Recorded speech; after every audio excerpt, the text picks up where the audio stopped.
This podcast is a Radio Mike original production. Head to radiomike.com.au to find out more. 50 years after the events of the final Harry Potter books, and Harry Potter is now headmaster of Hogwarts, ready to usher in a brand new generation of witches and wizards.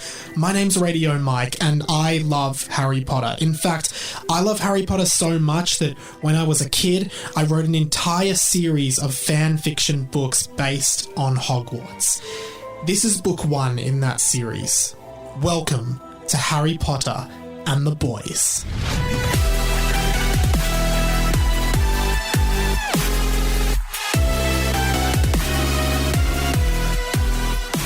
Hello, Gandalf haters, and welcome to Harry Potter and the Boys, a fan fiction podcast by me, Radio Mike. Oh, Jack Post, my guest today. Welcome back to Mikey Road Studios, Jack.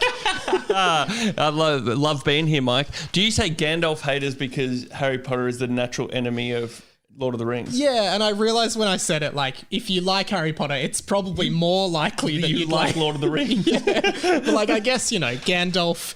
If you're going Gandalf and Dumbledore and you're a Harry Potter fan, you're probably vouching for Dumbledore. So in that situation, you'd be a Gandalf hater. I haven't seen any of this online, but I imagine there's a lot of Lord of the Rings fans, like traditionalists before Harry Potter came along, that's accusing J.K. Rowling of stealing some elements of Lord of the Rings. I just watched the movies, and there's one movie where like 100 golems come out of the water at the end of the episode or the end of the movie, and Dumbledore... Half-Blood Prince? Yeah. So they're on like an iceberg in a cave. Yeah. And Harry Potter reaches down into the water, and then these golems start coming out, and they're just Gollum from the Lord of the Rings. But there's 100 of them. I mean, yeah, I think all fantasy worlds are similar. But they're very Gollum-y. Yeah, well, on that note, this is Harry Potter and the Boys, the only Australian fan fiction Harry Potter podcast that is growing week by week, and it's great to have a proper celebrity like you on the show. Oh, thanks, Mike. You're obviously Jack Post from Hamish and Andy, Christian O'Connell Show, Jackie Road Studios, Release the Sounds, and a lot of other cool stuff. Yeah, no, that's about it. Yeah, two episodes of an AFL Essendon podcast. 4 episodes, thank you, Mike. I guess we hated Gandalf as well on that. Where I want to start with you is you're actually the first guest on the pod that probably was too old for Harry Potter, essentially. Like, I think you're a little bit outside of the generation of when Harry Potter was massive, like high school students reading and waiting for the new books and movies. What are your thoughts on Harry Potter? I was in primary school when Harry Potter came out. Yeah, but like, I mean, I look at you and like, you said you've never read the books, right? I was so young when the first book was read to me by my mum because I was too young to read it. There you go. Wow. Well, I could read, but my mum read my brother and I the first book as we were going to sleep. So how many books have you read from the franchise? I read the first 3. Okay, so you never got past Prisoner of Azkaban? No. And you have They started getting significantly bigger after that. Goblet of Fire definitely was a noticeable addition of pages. Yeah. But then Order of the Phoenix is the longest. 6 and 7 are actually both shorter. So it actually starts going backwards. Right. Yeah. Is that on, you measure them up next to each other on thickness of... what's it called? The spine. Pages. Spine. Yeah, exactly, yeah. But you have told me that you have been rewatching all of the Harry Potter films over the last few weeks. Yes. So I haven't ever watched all the films. Okay. I watched the first one when I was a kid and definitely young enough to enjoy Harry Potter, despite your slander. No, I just meant that like your generation, like people in their 30s are probably less inclined to love Harry Potter than people in their 20s. I feel like I was part of the original generation where people loved Harry Potter. All right, well, I totally miscalculated you. Yeah, I think you were late, if anything. We all talked about Harry Potter in the early 2000s, and it's 2020 and you're still doing this. So the movies, and then I worked at a cinema in 2004, 2005. So as I was watching... would have been out in that time, I think. The one where they go to the school dance. Yeah, that's Goblet of Fire. Because I had to clean the cinemas as the credits are rolling, and they play. It was the only like credit scene where they didn't have magical music. They had the band that plays at the school dance. The Weird Sisters. Yeah, isn't that breaks away from like the whole magical world a little bit, don't you think? I agreed with that. Like in the Yule, it's called the Yule Ball, and the band, they're in the book as well. The band the Weird Sisters plays. Yeah. It's like a rock and roll band, and it definitely does kind of break the illusion that this is a fantasy world where, like, because then it opens the door, like, are there just magical death metal bands and rock bands? And like, but I think it opens the door for like all of pop culture, because we know that they live in current times, but they're very medieval in how they do everything. Yeah. So it's like, do they watch TV? Yeah, are there magic TV shows? And like, can muggles accidentally pirate magic TV shows? Because they never talk about pop culture, like the bands they love or the TV shows they love, or like, is there movies just for the magic world? It's just Quidditch, really. Yeah, it's just everyone just plays and watches Quidditch. That's all the entertainment in the world. Yeah, but I mean, I got to say, I really enjoyed them. I've got hundreds of questions about things that I didn't quite understand, or more like there's spells that are introduced in earlier movies, and they're like, well, why didn't they just? Well, my whole thing all the time is, what if they can go back in time? Why don't they go back in time more often? Yeah, the time turner dilemma is one of the like a pretty big plot hole. The way they cover it up in the books is that, and I don't know why she would be able to do this, but Professor McGonagall talks to the Ministry of Magic and they decide to destroy all the time turners because they can never really be used for good, which is a plot point that actually comes back in The Cursed Child, which is the play where the time turner, the last time turner that exists or whatever, is like one of the main. But the problem with that, and I hate The Cursed Child, because they change the way time travel works. So, like, well, it was an interesting way that it worked. It was different to time travel movies because when you watch it for the first time, the things that they did in the time travel are happening to them the first time. So they're not going back in time to change it. They're going back in time to deliver the fate that is true from their time traveling. So everything that happened always happened, and there's no like branched pathways or anything like that, right? Which is a type of time travel. Like people say, like everything that has happened has already happened, and if you go back in time, you're just doing what they would have done anyway and has already happened. Whereas in Cursed Child, they change it to like the Back to the Future style of time travel where, you killed like the killer butterfly thing. Right? Yeah, and it changes the outcome. Which is really dumb because the whole premise of the time travel changes between like within the same universe. So it's really weird. But I am kind of curious. Do you have a favorite movie of the ones of all of them? Oh, I loved the last one. I liked when he got out of Hogwarts and he was, just chilling. Oh, one thing I don't really understand is like when they can apparate and when they have to travel. Yeah. Because in the last movie, they're just like buzzing off everywhere in a puff of smoke. Apparition, you can't apparate on the grounds of Hogwarts. There's a charm to make sure people, just for security purposes. Yep. But apparation is a really hard thing to do. So in the books, they're learning how to apparate, and sometimes like you apparate, but you lose an ear, like you leave your ear behind because you didn't apparate properly when you're learning how to do it. Yeah. Sort of like learning to drive, like you crash a few times and then you finally get it, right? But yeah, so there's that. That's the other thing throughout the whole series, and this would have been with the books as well. Hogwarts is so fucking dangerous. Yeah. It's just like no child should be anywhere near Hogwarts at any time. Not even when people are attacking it, but just in general. I was actually thinking, like, I think in Chamber of Secrets in the movie, Dumbledore goes, or Hagrid goes, there's no safer place than Hogwarts. Well, the inverse. At home. Literally anywhere away from this. At one point in one of the movies, like, I think it's where they think Sirius Black is bad and that he's trying to get into the school. Yeah. And McGonagall actually goes, this might be the end of Hogwarts. It's not safe here anymore. Yeah. It was never safe. Literally just going to Quidditch is not safe. Yeah, the giant spider in the forest, Hagrid's three-headed dog. What do you think? Is there any major thing you didn't understand? Because the movies definitely have to condense, particularly with book 5 and 6. They really have to condense pretty big books into like 2-hour films. Yep. Okay, I didn't understand. Right at the end, Snape and Lily, who's Harry Potter's mum, have the same Patronus charm. Yeah. What's that about? So, you didn't get it? No, I didn't get that. All right. So the Patronus takes the form of something or someone that you love dearly, right?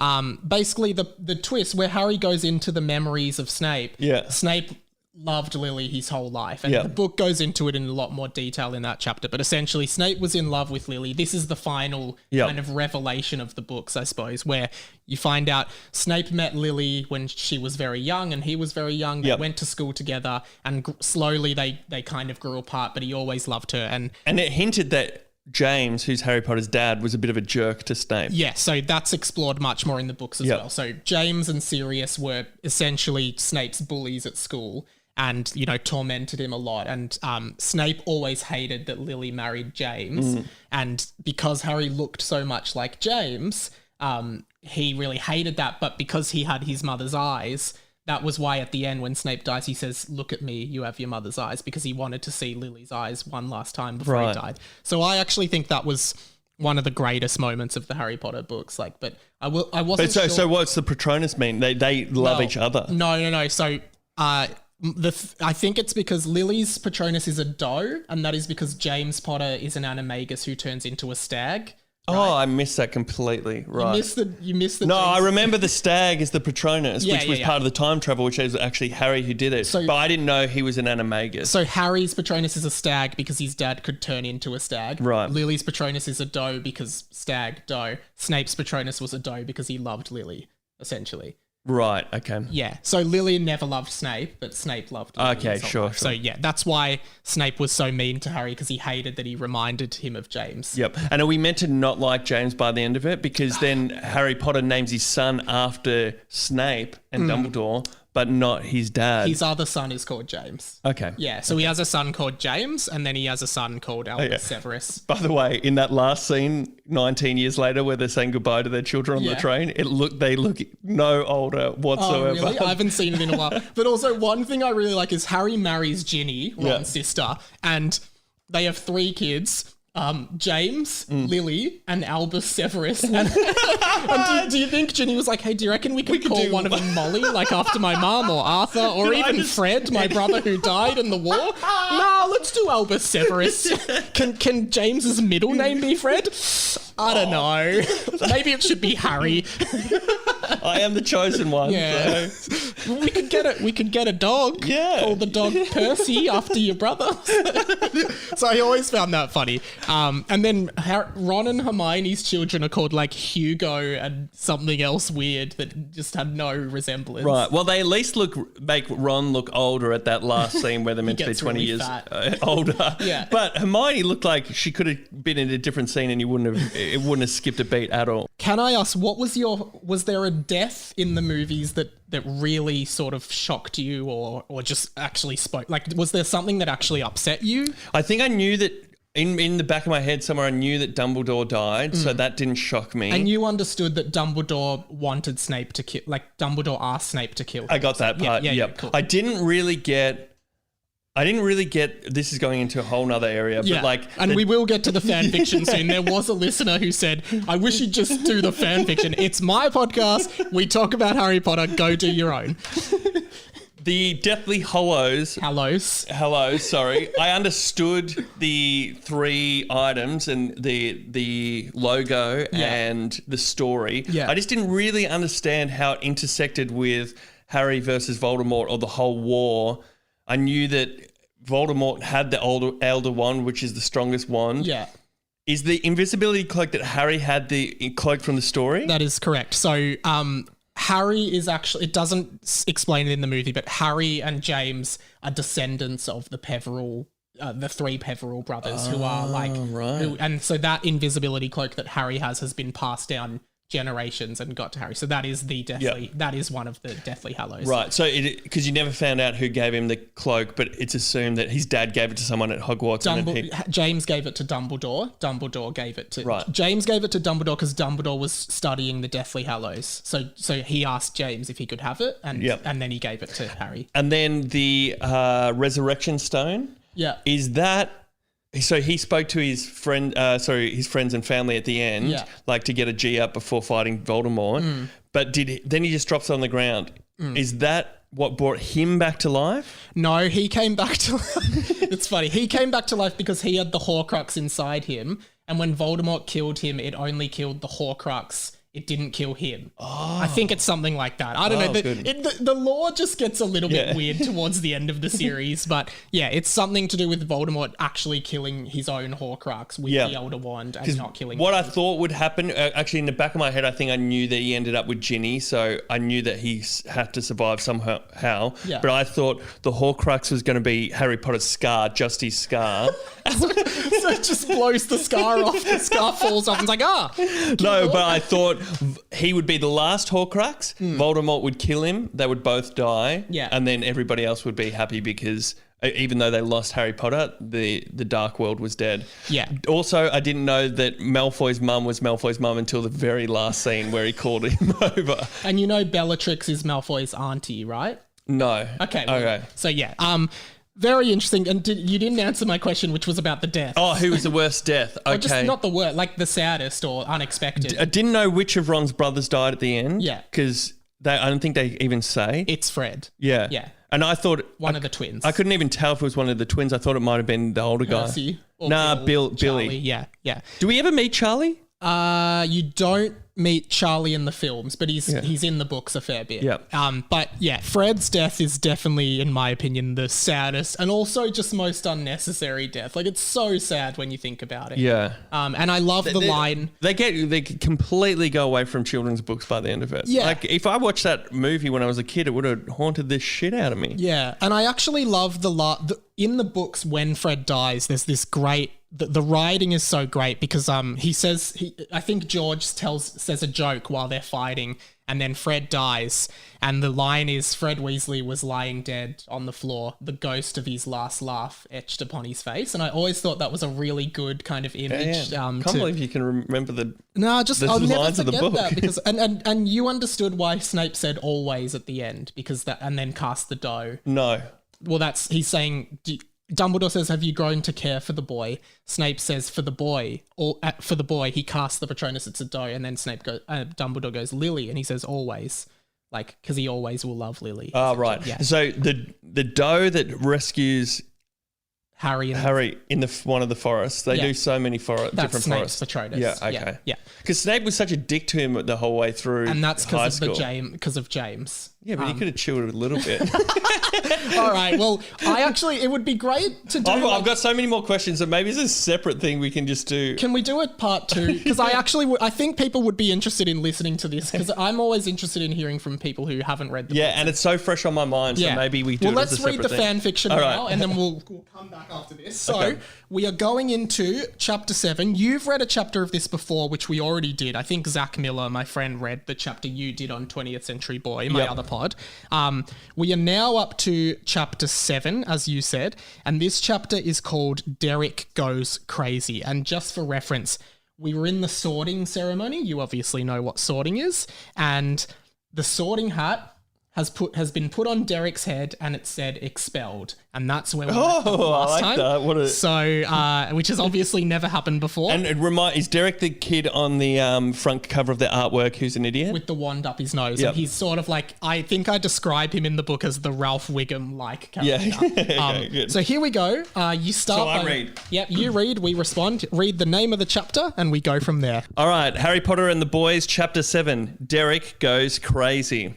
Which is not, like, you wouldn't get a chapter like that in the books, just for reference. Like, Ron goes crazy. Oh, Ron's bloody crazy. I guess because I hadn't read the books, I've just watched all the movies. How often is there a chapter break? Are they small chapters like trying to keep you rolling onto the next one, or are they big chunky things? No, they're pretty long. I remember in the first book, the chapter called The Mirror of Erazed was a very long chapter.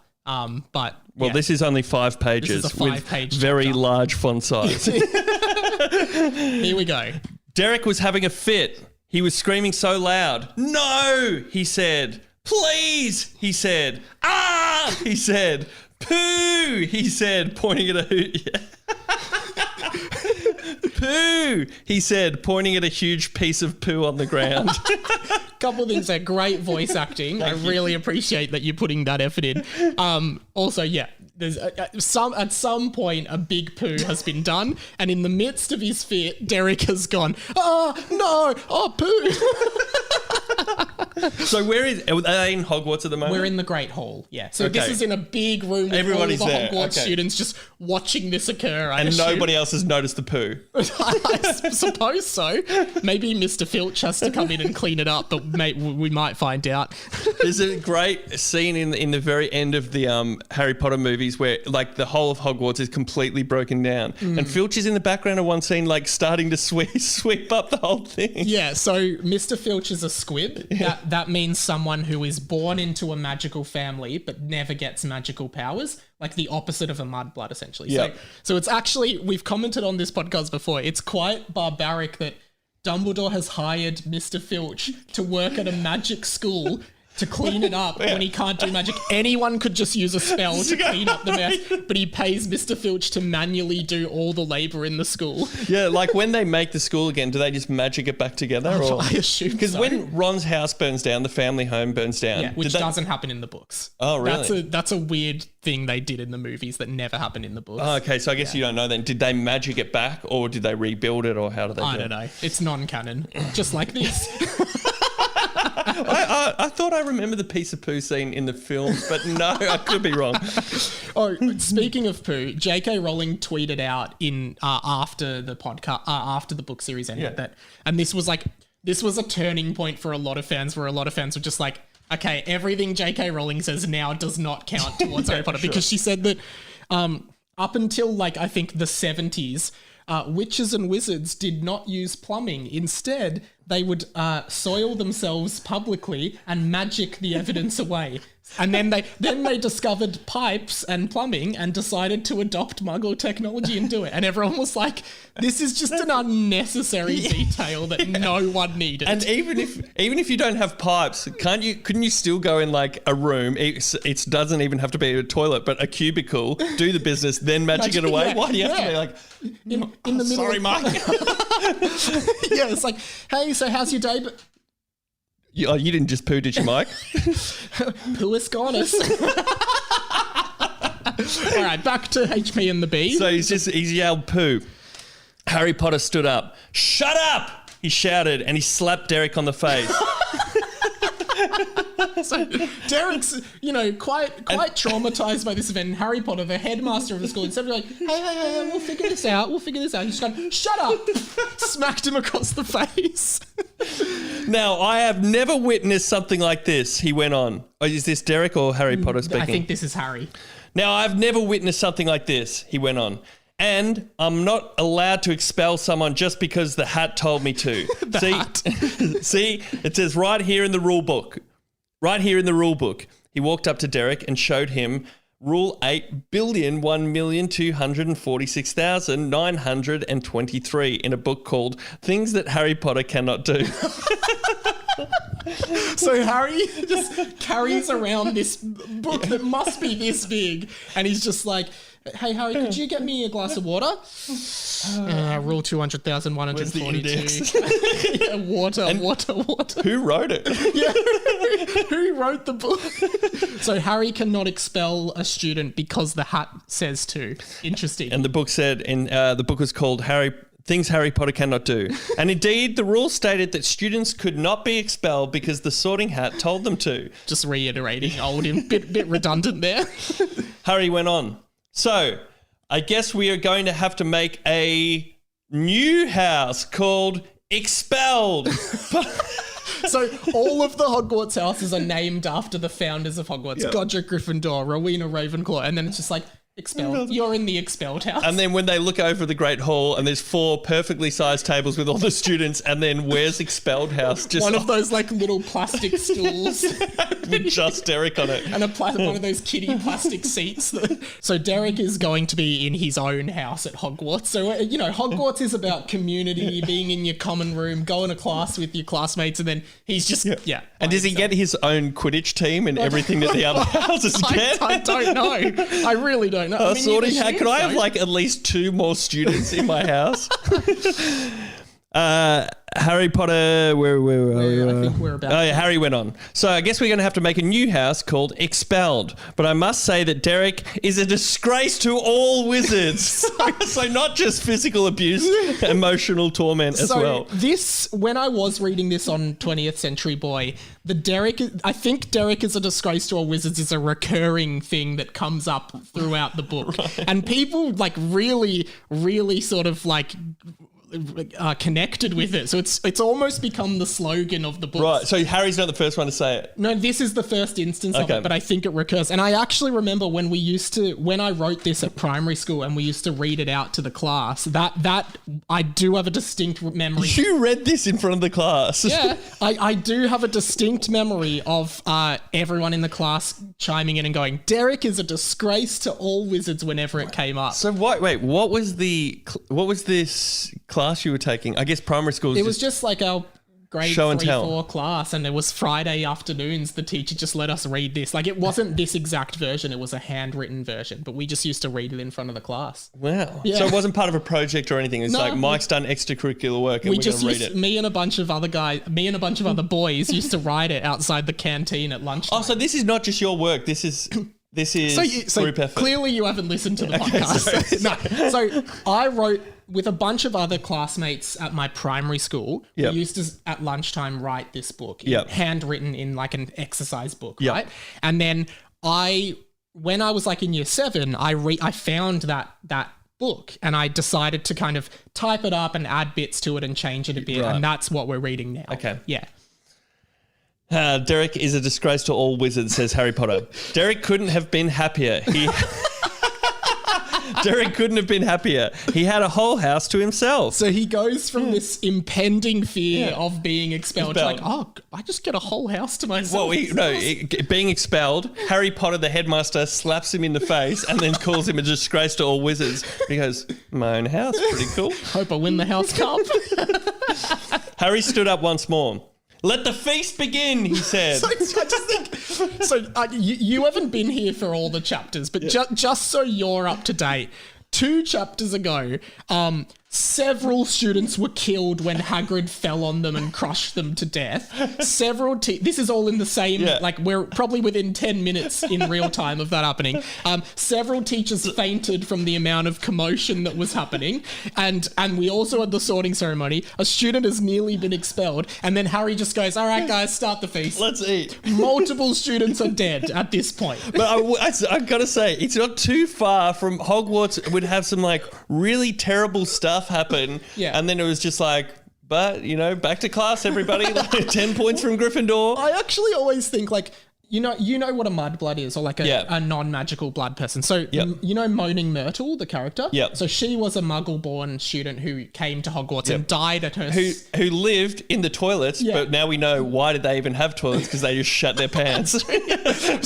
So Moaning Myrtle died in her 2nd year at Hogwarts. Can you just imagine being her parents? So some wizard guy comes to your house and says, hey, your daughter has magic blood. We'd like to bring her to invisible magic school and teach her how to do magic. Oh, this is kind of weird, but I guess so. 2 years later, hey, I'm so sorry. Your daughter was murdered by a basilisk that the Dark Lord of, and now she's going to live in the toilets. Yeah. She still goes, you guys can't come to the school though, because you're not magic. Muggles can't go to Hogwarts, so they can't Students speak to her every day. Just Dumbledore prepping for that conversation, like, all right, guys, so sorry about all this. Just like how angry you would be. Harry Potter said, let the feast begin. Harry Potter clicked his fingers and the most disgusting food in the world appeared on the table. Chicken bones, rooster eggs, dolphin skin, hippogriff feathers, and to drink, blood from a ladybird. Well, roosters don't lay eggs, so this must be some kind of magical female rooster. So is Harry Potter the worst person ever now? Like in this 2 pages, he's only been abusive, and then to feed the children, and he can feed them anything he likes. Yeah, he feeds them the worst food possible. It seems as though since everything that happened to him in his childhood and growing up and all the stuff, the fan theory for the fans of this podcast is that Harry Potter is just so traumatized that he's living in some fantasy world, more fantasy than actual Harry Potter world, and none of the teachers have the courage to tell him, hey, I think you need some help, right? He saved us from Dumbledore, guys. Come on. It would be worse with... Voldemort. We can't tell him to leave. Like, who else is going to run the school? The chicken bones aren't so bad. Thanks, Harry. Who's that teacher there? Oh, no, we're still here. Sorry. They're just eating the ladybird blood. Tom looked over to the teacher's table.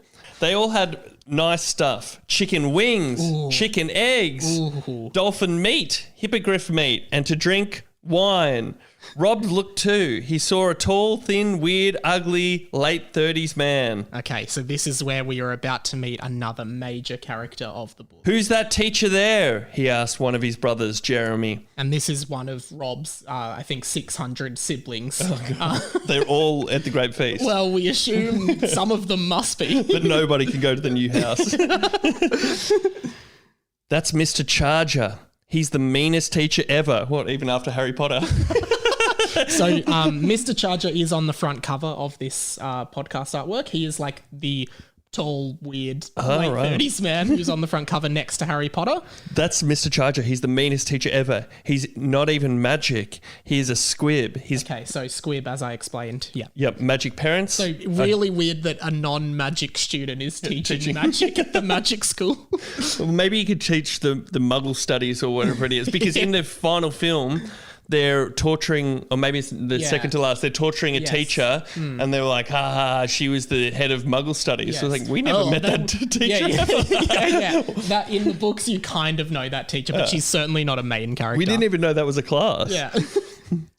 Because it doesn't look like there's ever many teachers because they sit up the front. It's like two to his left, two to his right. In the movies, when you need to meet a teacher, that teacher is suddenly there. In the books, a lot of the teachers are there from the start and they're mentioned from the start.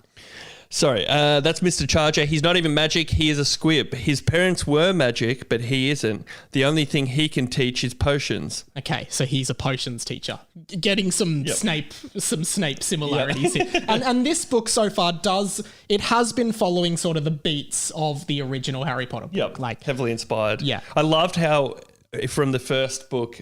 they were like, Snape really wants to be the Defense Against the Dark Arts teacher. Yeah. Every year, that teacher gets fired or expelled or leaves. Yeah. And every year it's like, and we've got a new teacher for Defense Against the Dark Arts. It's not Snape. Do you want to know the in-universe explanation for that? Yeah. Tom Riddle, when he left Hogwarts, he came back and applied to be the Defense Against the Dark Arts teacher at Hogwarts. Dumbledore didn't give him the job, right? And then it's said that Voldemort put a curse on the position, which is why every year there's a new defense. Oh, so it wasn't just the 3 years in a book or whatever. No, I think it's something that's what they say in the Didn't books. they start pick up on that?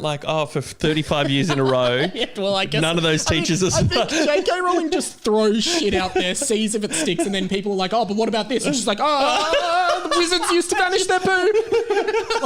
What's going to distract from this Dumbledore's game? Oh, God, no one's asking about the time turner anymore. Thank God.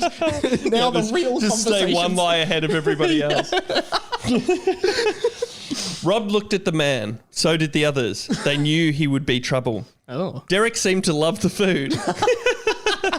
He had his own table and he finished it all. He walked over to the 6 boys and asked if he could have theirs. The boys decided not to be rude and said yes. At the end of the feast, another student had died.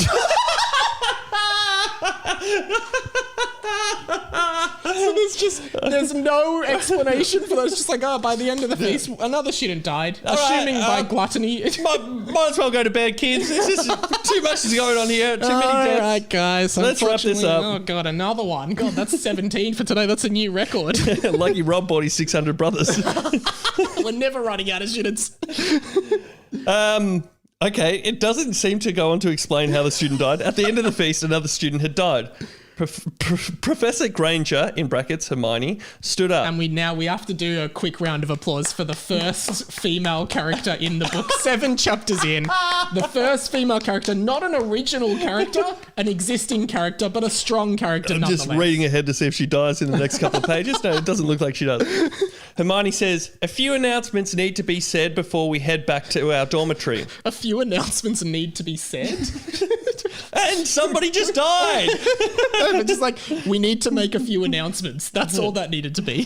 Firstly, Professor Longbottom has asked... So you didn't really write any new characters except the 6 boys, hey? Everybody's from the books.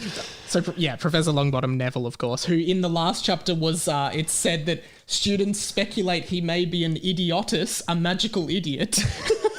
All right, that is some original work then. That's not from the book. Firstly, Professor Longbottom has asked that if you would like to come down to his office for a lesson in being an idiot, then please do so immediately. Professor Longbottom smiled idiotically. How does that lesson play out? All right, guys, so you want to be an idiot, eh? Well, get your books out. It's not as easy as you think. Also, didn't they... I felt like by the end of it, Longbottom had redeemed himself from being the kind of idiot of the school. Well, look what Harry was like at the last book. He's certainly not what he's like. A lot changes in 50 years, Jack. Hermione goes on. Secondly, there is a party in the Great Hall Monday of the last week of term. No students allowed. Teachers only. If students enter, they will not be expelled. So it's like, is that her like inviting students to come to the teacher's party? Hey, come in, I'll give you some beer. She's one of the cool teachers. Third and finally, Professor Potter has asked me to remind you that, Derrick is a disgrace to all wizards. So within the time that Harry said that, he's gone to Hermione. Sorry, could you please just remind them that Derrick's a disgrace to all wizards? Oh, yes, of course. What do we want to do about the student who just died? Oh, don't worry, just remind them about Derrick. Harry stood up. He clicked his fingers. Suddenly, all the nice food appeared on the tables. Oh, well, that's nice of him. Go to bed, he told everybody. My food. So he's literally like, he's given them terrible food and then he's like, all right, guys, it was just a practical joke. Jimmy's died. Come on, have a feast. No, it's my food. Harry Potter does not reflect his character in the books one bit. Yeah. Everyone was still starving because they didn't eat any of the gross food except for Derrick. Mm-hmm. They were led back to the Gryffindor common room by Roberto Robson, who was Rob's brother. So the Robson family have so many kids that they've inadvertently named one Roberto and one just Rob. Yeah. And do you think it was a case of like, we've run out of names or we forgot there was already a Roberto? I think it's a forgot. Because we don't know if Rob is short for Roberto or Robert. He was Rob's brother. He was a perfect and very... Prefect. Oh, sorry, beg your pardon. He was a prefect and he was very mean. When Luke touched one of the moving paintings, he got really angry. There always was that one kid at school who was just like the annoying teacher's pet. Like, did you have prefects? Because we didn't. Yeah, we had prefects and officers.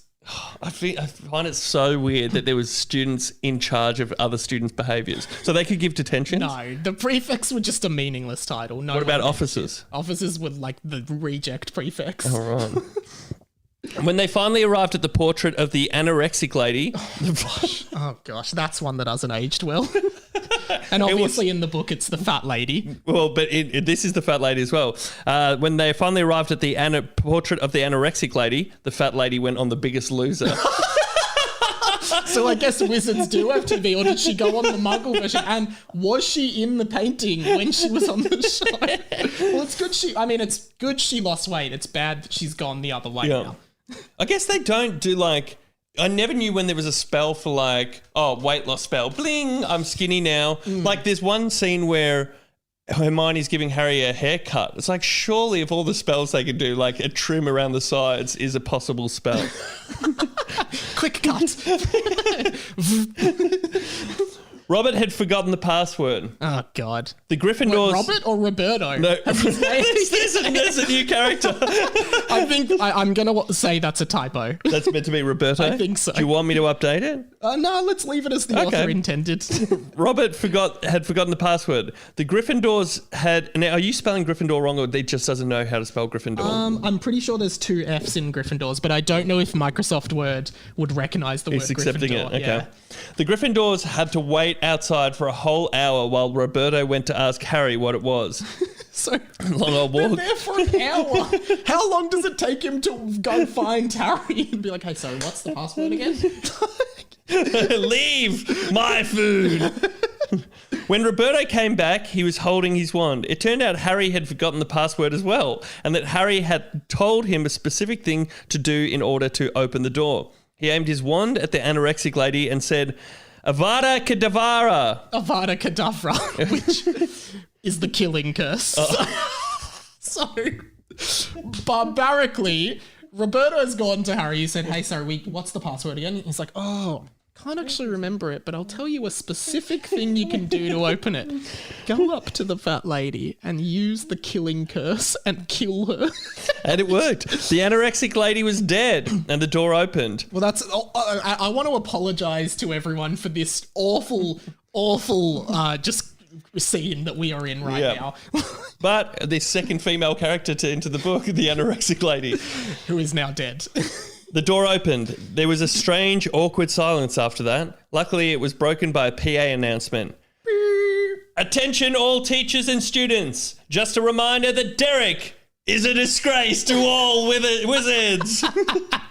I can see now how when you're setting up in front of your primary school class that it becomes a fun thing to say. And also disgrace is written dis and then not grace, grace with a C. But also Hogwarts has a PA announcer.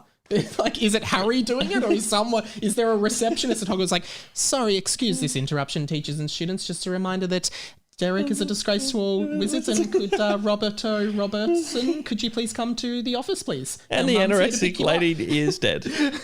Derrick was going crazy. He was so happy about having his own common room and dormitory. Okay, so Derrick just gets his own area.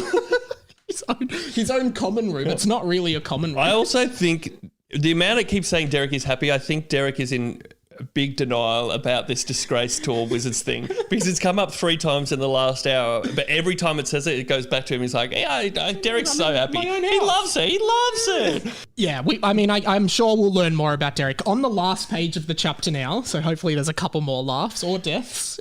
So Derrick was going crazy. He was so happy having his own common room and dormitory. He didn't know what to say. He went to his common room, which was behind the portrait of the enchanted squirrel, which was located in the dungeons, like the Slytherins. So the Slytherin common room is in the dungeons. Password, said the squirrel in a squeaky voice. Sorry, I'll do that again. Password, said the squirrel in a squeaky, high-pitched voice. Farting fantastic, shouted Derrick as loud as possible. The door opened at once. Is there something about just being 13 and just thinking farts are inherently funny? Yeah. I mean, seeing the poo on the floor before would have been the best thing to a primary school audience ever. The password is farting fantastic to this dormitory that we can only assume was built. Just made. And Harry's gone up, squirrel, there's only one student. Just make it like, I don't know, farting fantastic or something. I got to deal with the fat lady. She's dead. Bloody hell, got to hire someone else.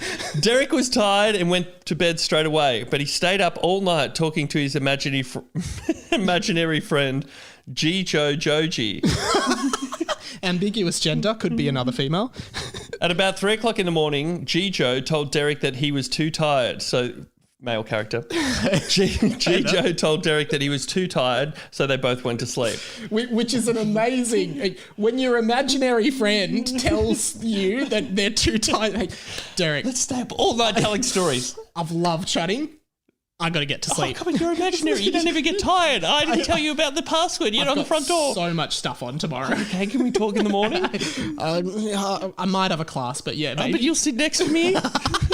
So Derrick has an imaginary friend called Jijo Joni. End of chapter. Thank you for reading, Jack. What did you think? Oh, we learned a lot about the school. We learned a lot about Harry's true self, or has Harry already shown himself as a vicious There's moron? a little bit of that so far that we've gotten. Mr. Charger, we learn a lot more about him. I feel like we're going to hear more about Mr. Charger. Yes. How long is this book? How many chapters? I think there's like the scroll reel, there's still a while to go. Yeah, there's a lot of chapters. Yeah. And this is only book 1. How many books? There's 7 books. Yeah, it's going to be a long-running podcast. The last chapter... Oh, no, we can't read the end. The last chapter is called The End? Question mark. So I'd hazard a guess that it is not the end of the chapter. Do you have time for a quick email? Yes. Okay, well... Go for it. Send one. No, I'm just Just joking. As always, the official... It's hot in here. It is really hot in here. I told you it would be. It's very hot. Sorry, man. No, that's okay. The official correspondent of the show, Amy, has written in again, and lots of people really love Amy's contribution to the show. Anything that we need researched or checked out, Amy does. Lots of people shipping me and Amy, which is kind of weird. Do you know what shipping is? Oh, man. What's this whole I'm too old to read Harry Potter? I don't know what shipping is. Yeah, lots of people are shipping me and Amy, which Have you met her? I've never met Amy, but anyway. Have you seen a photo? I don't know what Amy looks like, so sorry, Amy. It's not weird. I'm not trying to make it weird, but yeah. Hi, Mike. I saved episode 6 for my plane ride home and was glad to be wearing a face mask so people couldn't see me laughing to myself at the airport when Harry pulled the sorting hat out of his underpants, because that's so that happened last chapter with Sam Garlep. If you didn't hear it, go check it out. Or when Idiot Loserface, one of the new students, was sorted into Hufflepuff. So Idiot Loserface is a student, and he's described quite well as an idiotic boy with a loser-like face. Hufflepuff don't do much, do they? No, they hardly ever get mentioned. Hufflepuff's the shit house. No offense, Huffles. Lots of Hufflepuffs listen to this show. Sorry, guys. What do you mean lots of Hufflepuffs listen to this show? Well, I was going to ask you, what house would you say you're in? I'm not in a house. I'd definitely say you're a Gryffindor. Based on thanks, man. That's Harry Potter's house. Yeah. Now, what are you? I'm a Ravenclaw, the smart, nerdy house. Is that what they are? Yeah. There's loose traits associated with each house. Yeah. So Gryffindor's like bravery. That's me. That kind of thing. Now, is Slytherin? No, let's save all the real Harry Potter questions later. We've actually decided we're going to do a bonus ep where Jack just asked me questions about Harry Potter and we discuss it. Is that cool? Yeah, but maybe not today because it's so hot in here. Or maybe we go for a walk in the breeze. Now, this is what's really interesting. And last chapter, we were introduced to a character called Gemini Jones, a new character, a boy. And Gemini Jones was described as being identical in appearance to one of the boys, Lockie, right?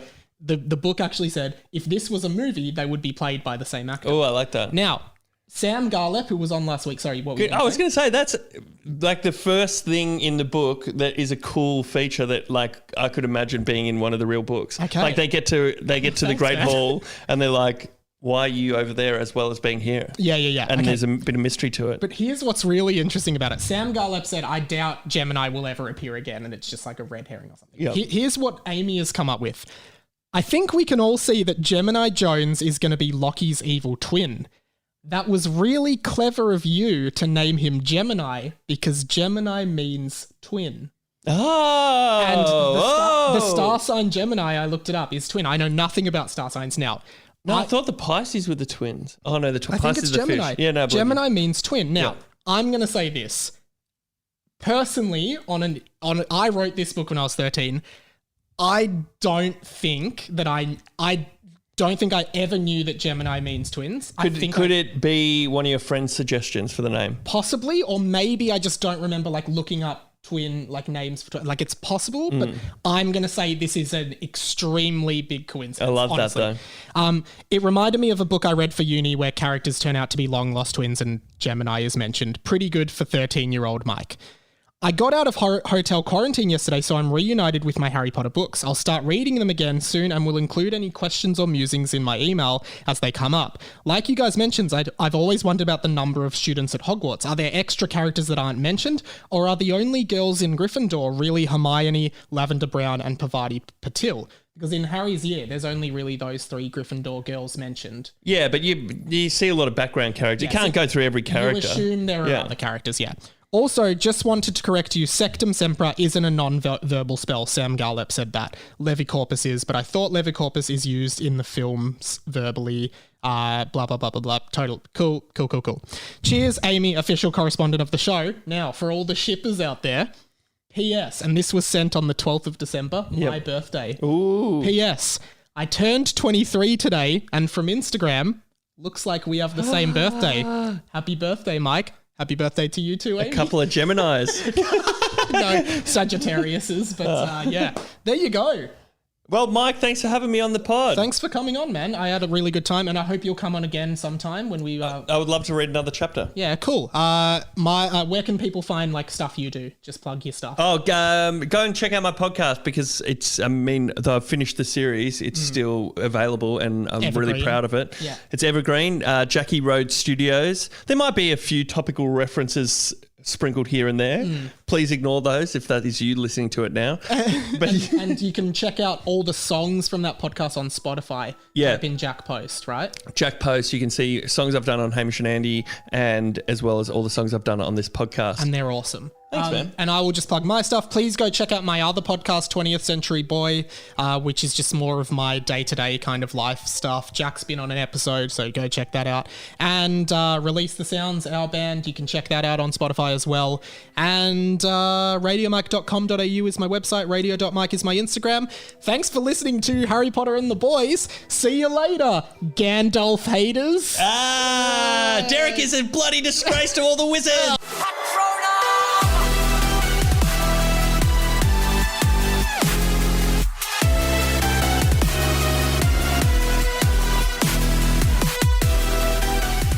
Hey guys, Mike here, just popping in at the end of this episode because you may have heard me and Jack talking that Jack had heaps more questions that he wanted to ask me. So we decided to record a little bonus, 25-minute thing, and that's going to come out tomorrow from the day of this release, so the Friday.